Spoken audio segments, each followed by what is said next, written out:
देश में मुगलों के खिलाफ प्रोपगंडा अभियान चरम पर है। ऐसे में ज़रूरी है हम जाने मुगलों का हिंदुस्तान कैसा था। तो चलिए शुरू करते हैं। जब मुगलों ने पूरे भारत को एक किया तो इस देश का नाम कोई इस्लामिक नहीं बल्कि हिंदुस्तान रखा। हालांकि इस्लामिक नाम भी रख सकते थे, कौन विरोध करता।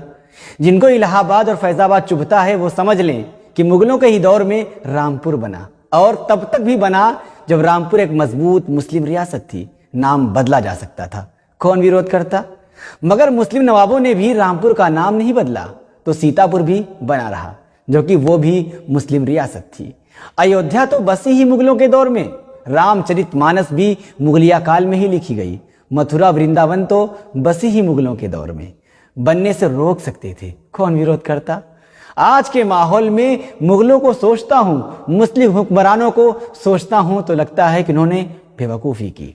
होशियार तो ग्वालियर का सिंधिया घराना था, होशियार मैसूर का वाडियार घराना भी था, और जयपुर का सवाई जयसिंह का राजशाही घराना भी होशियार ही था।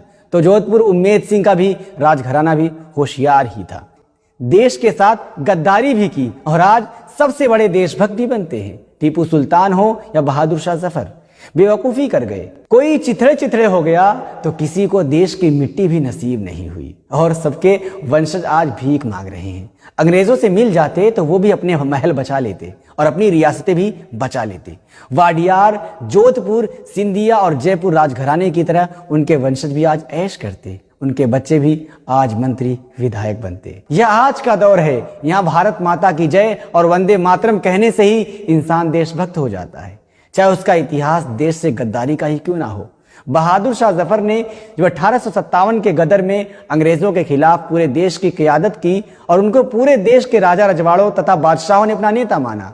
भीषण लड़ाई के बाद अंग्रेजों की छल कपट नीति से बहादुर शाह जफर हार गए और गिरफ्तार कर लिए गए। ब्रिटिश कैद में जब बहादुर शाह जफर को भूख लगी तो अंग्रेज उनके सामने थाली में परोसकर उनके बेटों के सिर ले आए। उन्होंने अंग्रेजों को जवाब दिया कि हिंदुस्तान के बेटे देश के लिए सिर कुर्बान करके अपने बाप के पास इसी अंदाज में आया करते हैं। बेवकूफ थे बहादुर शाह जफर।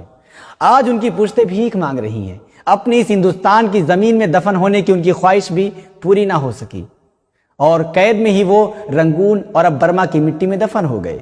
अंग्रेजों ने उनकी कब्र की निशानी भी ना छोड़ी और मिट्टी बराबर करके फसल उगा दी। बाद में एक खुदाई में उनका वहीं से कंकाल मिला और फिर पहचान के बाद उनकी कब्र बनाई गई। सोचिए कि आज बहादुर शाह जफर को कौन याद करता है। क्या मिला उनको देश के लिए अपने खानदान की कुर्बानी से। ऐसा इतिहास और देश के लिए बलिदान किसी संघी का होता तो अब तक सैकड़ों शहरों और रेलवे स्टेशनों का नाम उनके नाम पर हो गया होता।